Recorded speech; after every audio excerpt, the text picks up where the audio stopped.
ರಾಜ್ಯದಲ್ಲಿ ಕೊರೋನಾ ಸೋಂಕು ಹೆಚ್ಚಾಗುತ್ತಿದೆ. ಇಂತಹ ಸಂದರ್ಭದಲ್ಲಿ ಕಾಂಗ್ರೆಸ್ ನಾಯಕರು ರಾಜ್ಯ ಭವನ ಚಲೋ ನಡೆಸುವ ಮೂಲಕ ಪ್ರತಿಭಟನೆ ನಡೆಸುತ್ತಿರುವುದು ಖಂಡನೀಯ. ಜನರಿಗೊಂದು ಕಾನೂನು, ಕಾಂಗ್ರೆಸ್ಗೊಂದು ಕಾನೂನು ಇದೆಯಾ ಎಂದು ಸಾರ್ವಜನಿಕರು ಪ್ರಶ್ನಿಸುತ್ತಿದ್ದಾರೆ ಎಂದು ಗೃಹ ಸಚಿವ ಆರಗ ಜ್ಞಾನೇಂದ್ರ ವಾಗ್ದಾಳಿ ನಡೆಸಿದ್ದಾರೆ. ದೇಶದ ಕಾನೂನು, ಸಂವಿಧಾನ ಒಂದು ಮನೆತನಕ್ಕೆ ಮಾತ್ರ ಸಂಬಂಧವಿಲ್ಲ ಎಂದರೆ ಹೇಗೆ?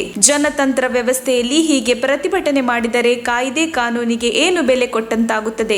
ಒಂದು ಕಾಲು ಶತಮಾನದಷ್ಟು ಹಳೆಯ ಪಕ್ಷ ನಡೆದುಕೊಳ್ಳುವ ರೀತಿಯೇ ಇದು ಎಂದು ವಾಗ್ದಾಳಿ ನಡೆಸಿದರು. ಬೆಂಗಳೂರಿನಲ್ಲಿ ಕೋವಿಡ್ ಕೇಸ್ ಜಾಸ್ತಿಯಾಗಿದೆ. ಈಗಾಗಲೇ 2 ಶಾಲೆಗಳಿಗೆ ರಜೆ ನೀಡಲಾಗಿದೆ. ಈ ಹಿಂದೆಯೂ ಕೋವಿಡ್ ವೇಳೆ ಪ್ರತಿಭಟನೆ ನಡೆಸಿದರು. ಈಗಲೂ ಕೋವಿಡ್ ಸಂದರ್ಭದಲ್ಲಿ ಪ್ರತಿಭಟನೆ ಮಾಡ್ತಿದ್ದಾರೆ. ಇದು ಕಾಂಗ್ರೆಸ್ನವರ ಗುಲಾಮಿತನದ ಸಂಕೇತ. ವಿಚಾರಣೆಗೆ ಕರೆದಿದ್ದರೆ ಹೋಗಿ ವಿಚಾರಣೆ ಎದುರಿಸಬೇಕು. ಅದನ್ನು ಬಿಟ್ಟು ಪ್ರತಿಭಟನೆ ಮಾಡುವುದು ಸರಿಯಲ್ಲ ಎಂದು ಕಿಡಿಕಾರಿದರು. ತಕ್ಷಣ ಬೇಕಾಗಿದ್ದಾರೆ. ತುಮಕೂರಿನ ಹೆಸರಾಂತ ಕಂಪನಿಯಲ್ಲಿ ಗುತ್ತಿಗೆ ಕಾರ್ಮಿಕರಾಗಿ ಕೆಲಸ ಮಾಡಲು ಯುವಕರು ಬೇಕಾಗಿದ್ದಾರೆ.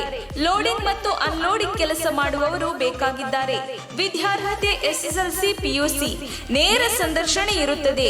ESI ಮತ್ತು PF ಸೌಲಭ್ಯ ಕೂಡ ಇರುತ್ತದೆ. ಆಸಕ್ತರು ಕೂಡಲೇ ಸಂಪರ್ಕಿಸಿ. ನವೀನ್ GL. Mobile number 9743103968.